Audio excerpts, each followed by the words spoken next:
Entry 4, June 30th, 2024. On my 18th birthday, my parents gave me a black terracotta jar adorned with red and white love hearts. A smash jar. It comes with a small piece of paper upon which you write a wish, a dream, a hope, and once you've filled the jar with money, you're supposed to smash it. And by that point, you'll have achieved your dream, hope, wish, hopefully. I have had that jar for almost 18 years. It left home with me. It has lived in every place, in every flat that I have lived. It has occasionally been heavy with £2 coins and gifted £20 notes.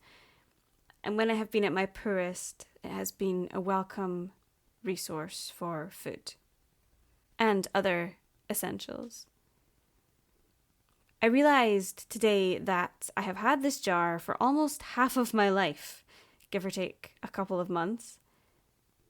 It has been a constant object in my living space, and honestly, I don't think I've ever really stopped thinking about it.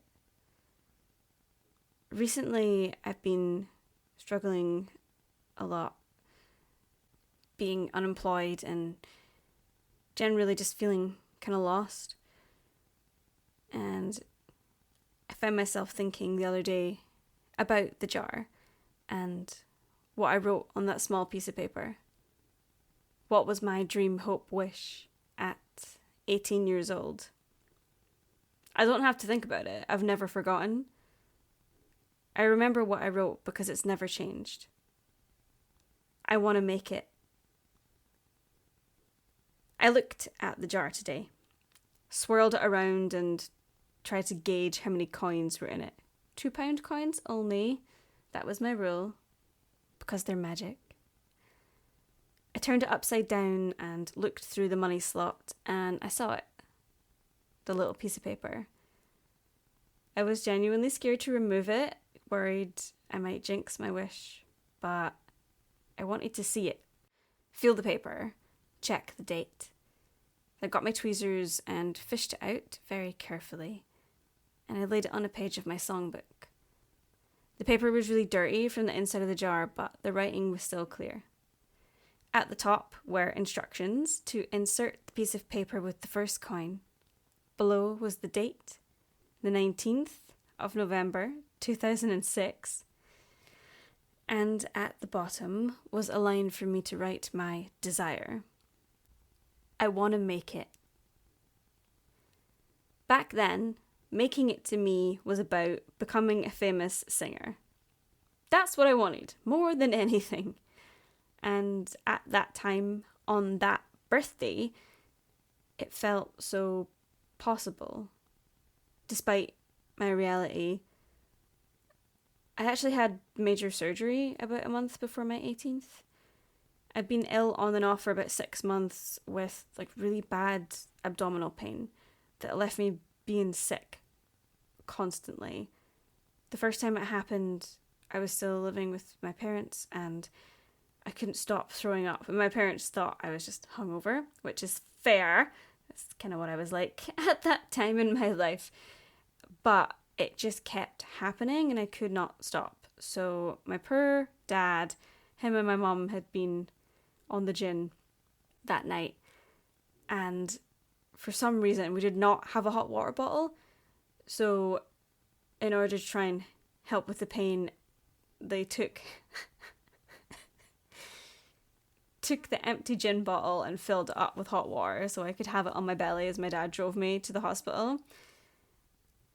Which is a story I'm sure they probably don't want me to be sharing with anybody. So I lay on the back seat of my dad's car as he drove me to the hospital. So I stayed in for a few hours and the pain subsided. I stopped throwing up, so they sent me home. They didn't scan me, they didn't check, they didn't want to take it any further. So a few months later, I called NHS 24 in the middle of the night with a similar pain. No throwing up that time, but I was told to take 2 paracetamol, wait half an hour, and the pain did subside, so I just left it.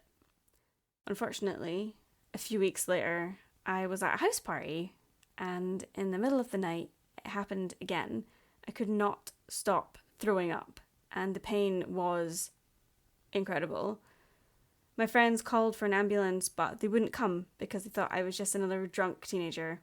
So, my friend gave me a few sips of her cherry cola and vodka so that I could spew red, and then they called the ambulance back. Said I was spewing blood, and that thankfully led to them actually coming to get me. I don't know how much longer I would have been able to survive if that hadn't have happened, because it turns out I had a very serious thing going on. When I finally got to the hospital, they gave me injections to stop me throwing up, managed to actually calm me down enough to do scans, and they found that I actually had a cyst on my right ovary. And the ovary itself had actually twisted around and died. And that's what was poisoning me, essentially. And at first they thought they could remove it with keyhole surgery, but they did an ultrasound and realised that actually it was the size of a tennis ball, the cyst. So I had to be taken in for a C-section very quickly to get it removed. And I remember being really distressed. I was fighting with nurses. I wouldn't let them take my blood. I just wanted to leave. I don't know why. I don't know if I was just completely having a complete meltdown. And I felt very out of control, and I was in so much pain. But I remember there being the nurse that took me down to surgery. I'm not sure if she was the one who was going to give me the anesthesia, or she was just there to sort of like talk to me. But she explained everything to me. She was really nice. She kept me very calm. And she said that usually when you go for surgery, they put a little like cap on you, but she really liked my mohawk, so she let me just keep it up. My parents have this really terrible picture of me sitting up in a hospital bed with my bent mohawk and my makeup all over the place, and oh my god, I look terrible. But it is quite funny now to look at it and be like, oh yeah, they let me keep my mohawk up. That was nice. Yeah. I had to stay overnight for a few days, and I can never remember exactly when the surgery happened, but I do remember my parents leaving me overnight, and there was fireworks outside, so it must have been Guy Fawkes Day. It was the fireworks from the castle that I could see out the window as I was trying to sleep on the ward.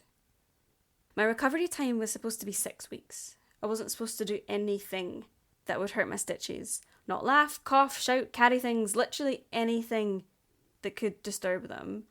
And as an absolutely mental teenager, I was so fucking bored. Oh my god. I just spent weeks lying down in pain, like waiting to heal. It was absolutely terrible. And I was so bored. So bored. At least I had a lot of visitors. My friends came to visit all the time. And I remember, I don't know when this was. I really don't, but it was like a couple of weeks after my friends came, and when they left, I went out to see them at the car and sneakily got like a cigarette. And my mom was raging. I was just like, no, I don't smoke. And she was like, you smell like smoke. It was tense. Very tense. Yeah, it was difficult. So my 18th birthday, if I was in hospital for Guy Fawkes Day, my 18th birthday is 14th November. That's like less than 10 days after the surgery. But we went to the local little pub near my parents' house in the village that they lived in at the time. And we had my 18th birthday, so it was like my family, my sister was there, and my friends were there. And we just like fucked about in the little area, like little sleeping area of this sort of village pub / inn thing. Such a country thing to do, isn't it? Oh my god. And I had I probably didn't even drink that much, but because of all these painkillers and stuff I was on, like however many drinks I had was too many, and it was Jack Daniels and Coke because I was like, 18, and I was sick the next day, and oh my god, it hurt so much. Like it just, oh no, I even feel sore now. Like I'm rubbing my belly, like thinking about it, rubbing my scar, like ugh. It was so bad, and I managed to make a little tear in my stitches and had to get them sorted out. So I have this like really lovely big long scar, just where a C-section scar would be. But there's also this little kind of like oval shape on it near the right hand side where the stitch had clearly like popped or whatever when I... Anyway, gross. So at 18, I was in a pretty weird place. That had just happened, but really the last 2 years of my life had been pretty chaotic. My gran had died about 2 years before that, maybe 3, and that just completely derailed my life. And now I think about it, I would have also have been obviously going through the puberty, but there's so much of that time that I spent just being so unmanageable, unreasonable, completely wild, really. And definitely, her death had a lot to do with that. But I also think now, if I think back on it, there's also the fact that when you hit puberty, that's when your neurodivergent tendencies come to life in a very, very big way and can present in a lot of ways. And I went from being this really, really quiet, really shy, anxious, nervous child to a complete...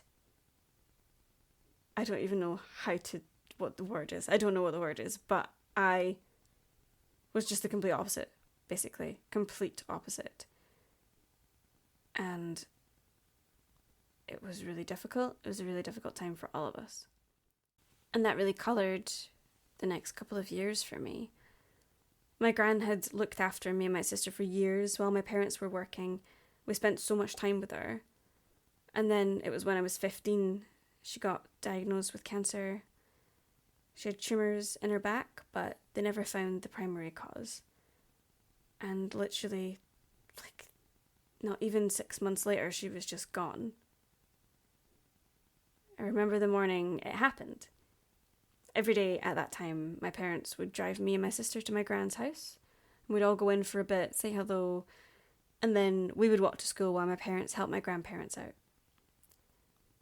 That morning, my dad went in first, and before we'd even got that far from the car, he came back out and told me and my sister to just go. Just go to school. And we knew what that meant, and we didn't question it. And my sister and I walked in silence, not knowing what to do or say. And that was just kind of the end of it. And the grief affected us all very differently. And I spiraled and got kicked out of school, actually, when I was 16. So by the time I got to 18, I'd had a couple of years of just being restless, agitated, a lot of difficult times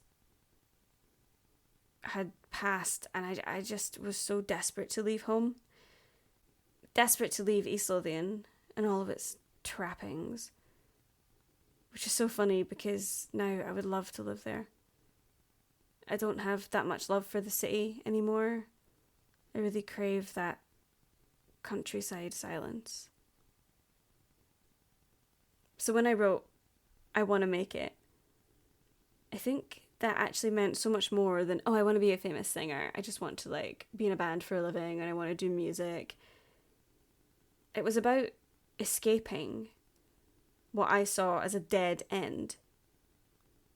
There was nothing for me there in the middle of nowhere, and I just wanted to leave.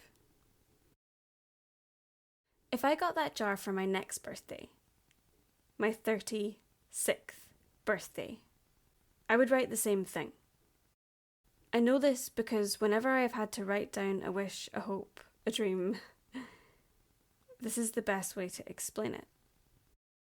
What that phrase means to me now has changed. I still want to be a famous singer, like, not gonna lie, so, download my music. But I want more what comes with this notion of making it. I want financial stability. I want a healthy and active lifestyle. I want to be able to afford to go to therapy, afford to go to the gym, afford to buy healthy food. I want my own home. True artistic recognition, even. The last couple of years have been really difficult. I had a really bad burnout at the end of 2021, which honestly I've never really recovered from. I've struggled so much financially in the last year specifically, and even though I have so many amazing things happening, being unemployed affects your sense of self and your self-worth and your self-esteem and your self-confidence. And it's so difficult because it feels like I can't do anything about it. It's really affected me, and I still feel kind of lost in life generally. I'm still trying to figure out what should I even be working towards? How can I get there? And what's the point? So, as ever, I have tried to explore all of these questions, feelings, experiences in my writing, and have ended up with a piece of spoken word. The line that I had that started off this idea isn't even in the finished piece of work, which is so annoying because I love it. And it just encapsulates exactly what I'm trying to get across, but it just didn't fit in this iteration of it. So maybe if I edit it, I'll fit it back in.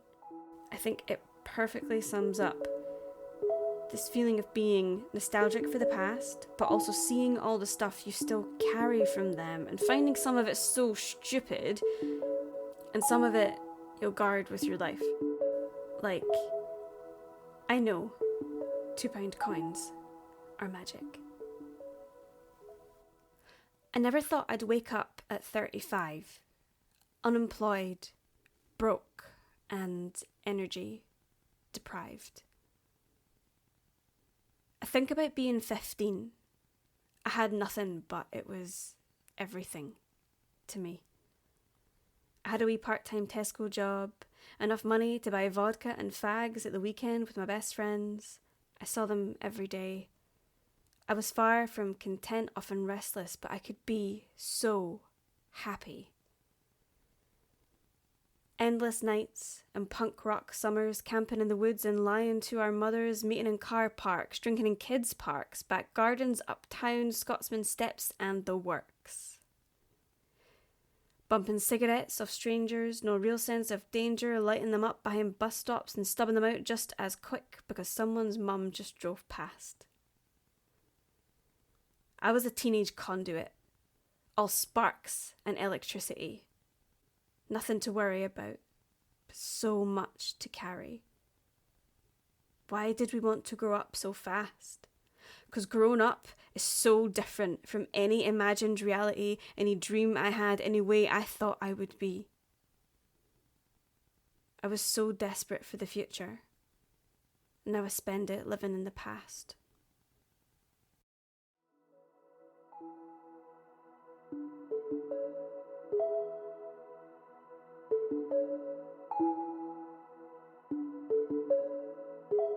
Thank you so much for listening. If you want to support me, you can become a subscriber to the podcast at the link in the show notes.